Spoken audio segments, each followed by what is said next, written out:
belong to the Republic of India. But in China, it's the reverse. The PLA belongs to the party. So the job of the PLA, first and foremost, yes, it will protect the country, but first and foremost, it will protect the party in power. Which is why your students, you must have heard of the 1989 student Tiananmen protest massacre. Maybe, well, if you haven't, please Google 1989 student protests in China. Right now, if you've been following the press, right now there are student protests happening in China. Why? I will leave you to sort of explore the newspapers and find out. Another very important part of stakeholder, part of foreign policy is where military interests and economic interests come together. What the Chinese call military-civil fusion. The ability for military, economic interests, political interests, military interests to come together to work towards a common direction. I think in the context of India, I just want to make a point to serving officers, maybe retired officers, maybe if you still have, you can still reach out to the services, which is how does the PLA communicate its interests on foreign policy? First and foremost, the Chinese have a national defense university. In India, we've been talking about national defense university for decades. I think there's a foundation stone laid about a decade ago, but nothing has happened. So we need to fix that. The Chinese PLA has a newspaper, the PLA Daily. Again, open source. If you're interested in weapons, the weapons you see outside is one thing. But you want to learn about Chinese weapons, go and check out the PLA Daily online. Chinese military officers are active on, serving officers are active on TV programs. That's not something that is encouraged in India. The Chinese military cultivates strong ties to civilian research. So one of the reasons why Sanjeev and I are here, because the military respects our work. But in China, that is to a scale of 100 times more. So Chinese military, Chinese foreign ministry, all ministries have their own think tanks. In India, we do not have yet a very strong culture of think tanks, and if there are, there's not enough money for them. Maybe a suggestion for the military that you could think of putting in a certain amount of your budget into research. I think in the previous session it was mentioned that R&D is a very small sum that goes into a small sum that goes into R&D in India. But the military has a large budget which it should also be putting into not just science and tech R&D but also research into social sciences or into what is going on in China and its neighbors. Chinese military officers also earn PhDs. Like in the US, you earn PhD pretty early in your career, not late. There's encouragement for books written by serving officers. I think one of the good things of the military literature festival is that you are releasing books by both serving as well as retired personnel. But we need more books by people in the service. Brigadier Anshuman Narang is actually a book I think is being released tomorrow on PLA tactics. I think if I were the chief, I would say buy 1,000 copies of these books and give it away to every school, or 10,000 copies give it to every school or every university in the country, so that students get aware of what the PLA is doing at an early stage in their career. Let me quickly get to the implications for Chinese foreign policy of the rise of Xi Jinping, or the strengthening of power of Xi Jinping, the General Secretary at the last Party Congress. As you've already seen, we talked about the protests in China right now. People are protesting against these anti-COVID measures in China. So it's not as if just because he's become Party Secretary for a third term, he's all powerful. Clearly, the people are responding by saying, well, you might be Party Secretary for the third term, but we are suffering. Chinese people are seeing football matches on the World Cup and seeing everybody in the audience is without masks. And they go nuts if they see all of us sitting without masks. But in China, masks are compulsory, COVID restrictions are compulsory, lockdowns are carrying on, cities of tens of millions of people are continuing to be locked down, COVID tests are being done regularly. COVID is not over in China. But the Chinese leadership is clever. They use technology, facial recognition. If students are not wearing their masks, and sometimes even when they are wearing their masks, they are able to recognize and target student leaders and put them in jail.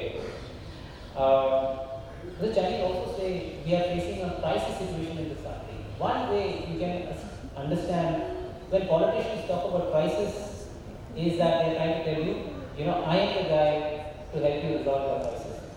So that's what Xi Jinping is doing right now. We are seeing a situation in China that we have never seen in 100 years. Therefore, the Communist Party is the party to lead you out of this crisis. That much, of course, is not always true, but it helps the Communist Party to do this because it helps promote its impression or image among the Chinese people. So there is a zero-sum attitude towards the outside world. There is a belief that today China is not just about communism, but it's also about combining that communism with this ancient so-called 5,000 years of history of China. And this is all nonsense. There is no 5,000 years of history in China. What happened was, the Chinese leader who passed away just yesterday, day before, Jiang Zemin, the General Secretary at that time, when he went to Egypt, he saw that the Egyptians were saying, our history is 5,000 years old. At that time, the Chinese were saying, our history is only 3,000 years old. So the moment he got back to China, he said, we cannot be younger than the Egyptians. From today onwards, our history is 5,000 years old. So he told all the historians, start rewriting the textbooks and say, we are 5,000 years old. So, of course, history rewriting is also happening in India. So I encourage all of you to be conscious that this is not new. This is, happens in a lot of places around the world. One final point. Yeah. Remember, even if it's an authoritarian system, the Chinese are constantly innovating. All of the talk in the last session was about how the Chinese built several aircraft carriers and how they are ahead of technology and catching up with the United States. How is an authoritarian state do this? So do not assume that an authoritarian state cannot do this. Emphasis on foreign languages. All Chinese students learn multiple foreign languages if they are to be representing their country. The Chinese foreign ministry is 20,000 strong. Our foreign ministry is only less than 1,000 officers. Military diplomacy, very, very important part of Chinese foreign policy. You are putting in your military to increase your outreach to the world. So, if you take all of this into account, you already know what India also needs to do. Thank you. Thank you. I think we have 2 points. Some time back, I was in Fudan University in Shanghai, like 20 years ago. So I was asking the students, what do you think about freedom and democracy? They said, what can the freedom and democracy give us? Well, we are getting everything here. We are getting everything that we want as individuals. We can get a university and go and study there, and we get jobs. So it says, why should we look for freedom?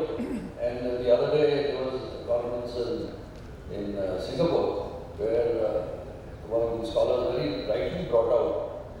He says that every year before COVID, there were millions of Chinese tourists going out all over the world, and they all came back to their country.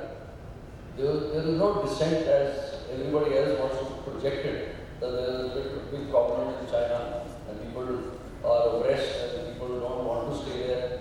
They are very happy. They get their visas, they get their passports very easily available. They go out and come back. If there was any problem, they would not come back to the country. For just one point, in this 20th Congress, the Xi Jinping, when he was reporting, he used a number of terms. I just you can clarify what do these actually mean. New era socialism, people's democratic dictatorship, people's democracy, centralized unified leadership, socialist democracy, socialist consultative democracy. So what form of government is this? Is it socialist democracy or what? Yeah. So, the North Korea, the official name of North Korea is the Democratic People's Republic of Korea.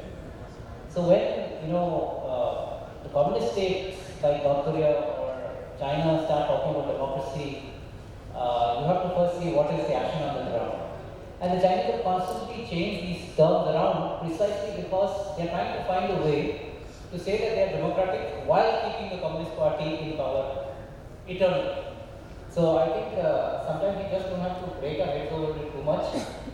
Just consider it nonsense.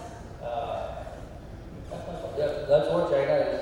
They say what they want to and say you can keep interpreting as you want to. Right. Thank you. second speaker, Dr. Sanjeev Kumar. Sanjeev will dwell on the following core principles of Xi's thought on diplomacy, China's notion of community of common destiny, which he analyzed and examined critically, and BRI, which is central to the community of common destiny. He will also understand that why over this last decade there have been so many changes made in this initiative of the BRI initiative. And he will also dwell on the new global Chinese initiatives of Global Development Initiative and Global Security Initiative, which they are reinforcing their own position as a global power. Over to you, Sanjeev.